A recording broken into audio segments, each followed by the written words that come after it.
Hi, Scorpio. Welcome to your weekly forecast for December 25th through January 1st. This is going to be for Scorpio, Sun, Moon, and Rising. We're going to connect and see what messages are coming up here for the Scorpio collective. Please keep in mind, my darlings, that this is a general reading. Therefore, not every single message is going to resonate, and that's okay. Take what does, leave what doesn't. So without further ado, let's take a look here and see what we have coming up for the Scorpio collective. For Scorpio Sun, Scorpio Moon, and Scorpio Rising. Move you all just a little bit closer. And the first card that's coming up here for the Scorpio collective is the Emperor. Now, this could be Aries or Scorpio energies. This is a Scorpio reading. And so when I'm reading for you and your major arcana card comes up, it tells me this is a big time for you in terms of coming into authenticity and power.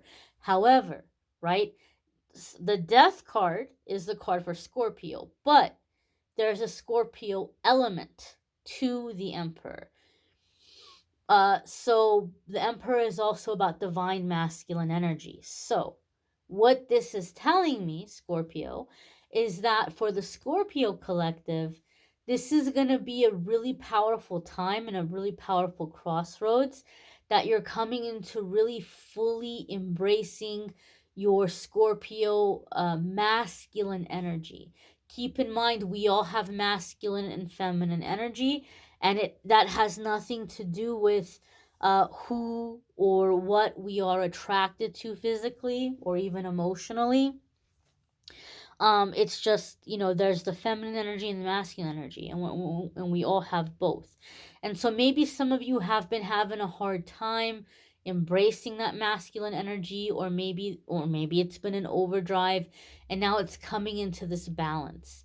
It's coming into this balance in terms of embracing the masculine energy, the Scorpio aspects of masculine energy.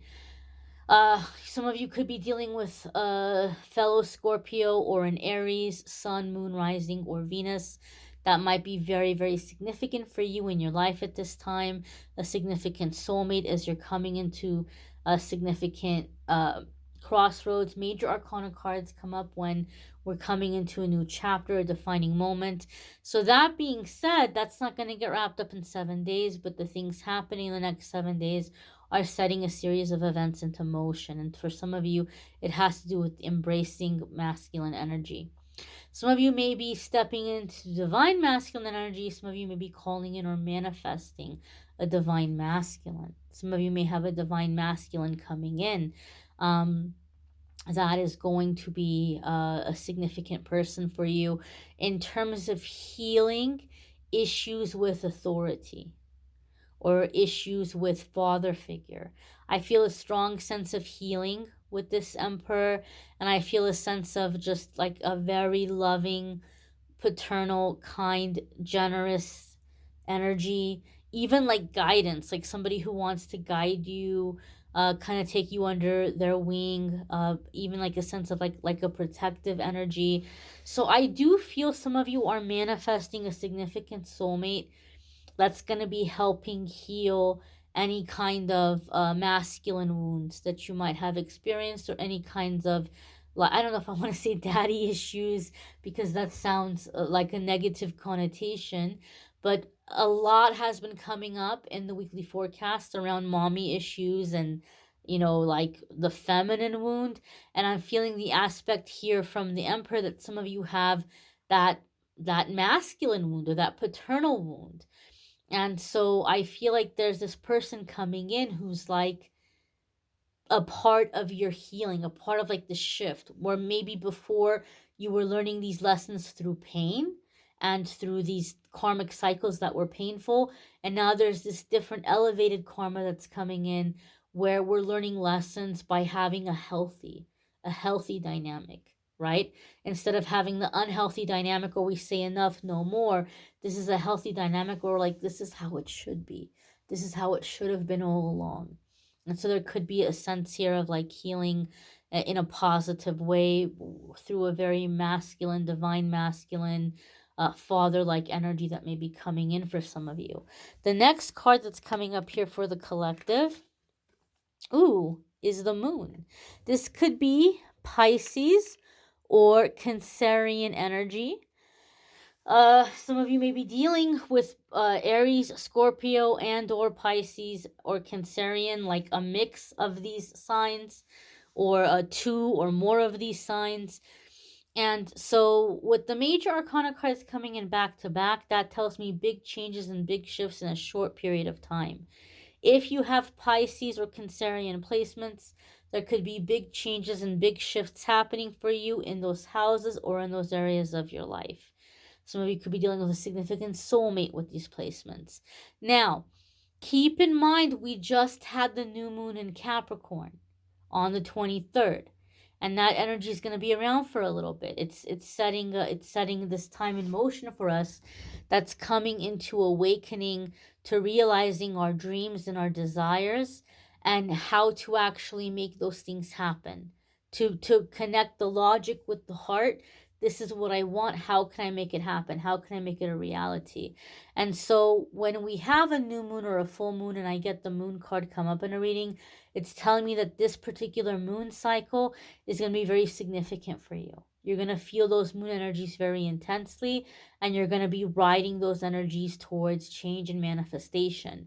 So Scorpio, the collective is going to feel big positive shifts and big positive impacts from the new moon in Scorpio, going into the next full moon, okay, and coming here into this energy of releasing fear and releasing like unknown things or hidden things or repressed things that have been blocking us to open up to receive. Now, this is coming in intuitively. Okay, some of you are also releasing some things here having to do with physical intimacy. There might be, certain things that you didn't want to do before because it like freaked you out for some reason, or it made you uncomfortable in some reason, and you might be kind of thinking, hey, you know what, I kind of want to explore that, because the thing that was blocking you from it, or the fear, or the association that was in your mind with certain things, is being released, and now that thing doesn't seem so scary or so weird.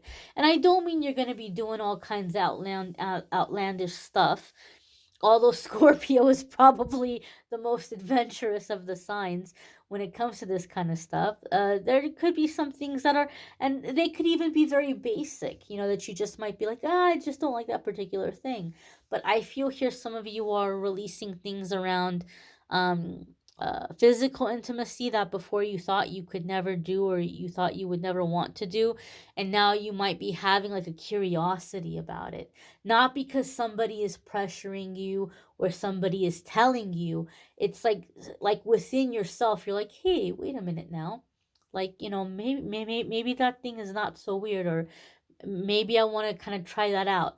For some reason, I don't know why I'm getting that vibe.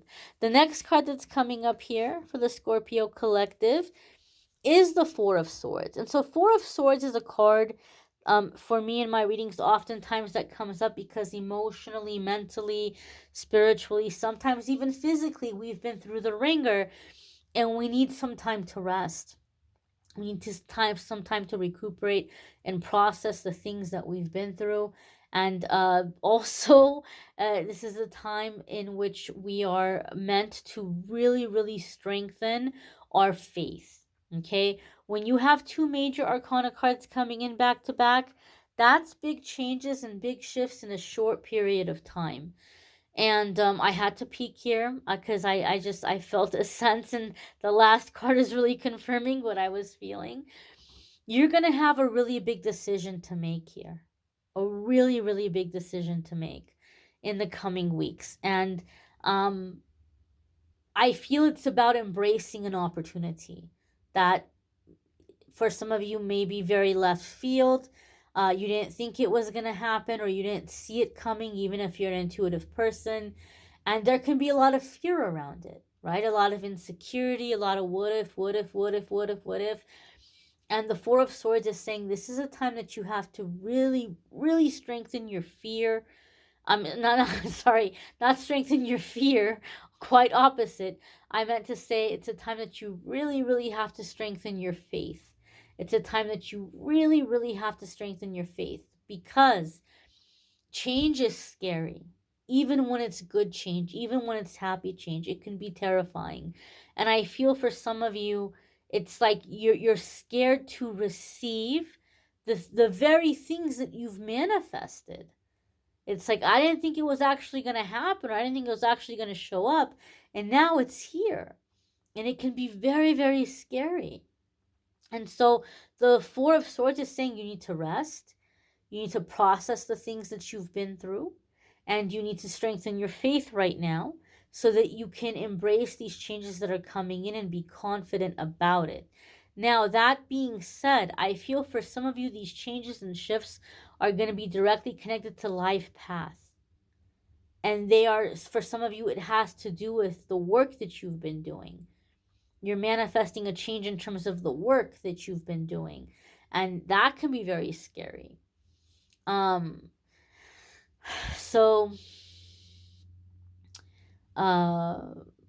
you have to really strengthen your faith so that you can go through these changes and trust and know that you're being led and guided and supported and protected through them. Your next card here that gave me the confirmation was the Two of Wands. And the Two of Wands is choices, decisions, and partnerships. And it's like weighing the options, like weighing the pros and cons. Some of you are going to have to choose between two different life paths, and there could be a sense of soulmates connected to it. Some of you may be choosing between two different soulmates, uh, and it can be a scary decision, right? But Two of Wands says that we're gonna make the right decision by weighing out the facts of the situation and looking at the pros and cons to really determine what is going to be best moving forward. Sometimes the Two of Wands can also come up for me in my readings when you're being offered an opportunity, and in this situation, you're going to be a big asset in this situation, a massive asset. This person's going to really benefit from having you, like working with them or collaborating with them or working for them. But they also know that you have no idea how beneficial you're going to be in this situation. And so they may lowball you. And so in this instance, the Two of Wands is saying you really need to look at getting some information here. You need to do your research. What are you providing here? What is the market value of what you're providing here? What is this person, how is this person benefiting by having you in the situation? That way you can come in and you can negotiate, and you can go into a situation with fair compensation, whether it's material or bartering or whatever it might be, so that you know that you're not going into a situation where you're being taken advantage of in some way or taken for granted in some way. So do your research, do your homework. In terms of decision making, weigh the pros and cons. But some of you are coming here to really significant crossroads. And I have to say this, and some of you don't want to hear it. Scorpio, I feel like some of you are going to really, really be praying for, like, God, like, tell me what to do. Tell me which one to pick. Tell me which one's going to make me happier. And I'm just going to say this right now. And people sometimes don't like to hear it, but it is what it is. Both are going to make you happy. They're just different kinds of happy. They're just happy in different ways. This is a choose your own adventure kind of situation. And I don't think that there's a wrong choice. It's just, do you want to have this experience or do you want to have that experience? And so Two of Wands is saying you got to weigh out the pros and cons to make that decision for yourself. But there's not going to be like some, flashing lightning saying pick this one or pick that one, because both of these are going to be different experiences in different ways. It's that whole apples and oranges. Apples are great, oranges are great. They're also very, very different. You can't find much in common between an apple and an orange, but they're both wonderful in their own kind of way. And so it's, do you want the apple or do you want the orange? Only you can decide that. And it might not be fun to make this decision, but it's a decision you're gonna have to make. And I feel like for some of you, it's like uh, you're being given here an option to lay down a burden, or like put down a burden, and maybe take an easier path. And so you're like, do I want to take the easier path? Some of you are like, heck yes, I do. And some of you are like, no, but I like want to have this experience. I want to stick to what I've been doing because I've been doing it for a long time. I want to see it through. But like I said, it's a choose your own adventure. You might want to check out your moon sign, your rising sign. Some weeks your moon sign or rising sign might resonate more than your sun sign. There is a link in the description that will take you to the scheduling page where you can schedule a private reading with me. Also, the playlists for the weekly forecast, playlist for the 2023 forecasts. Check those out if you haven't already. I thank you all for watching, liking, sharing, commenting, subscribing. I hope you have a fabulous week ahead. Take care and be well, my darlings.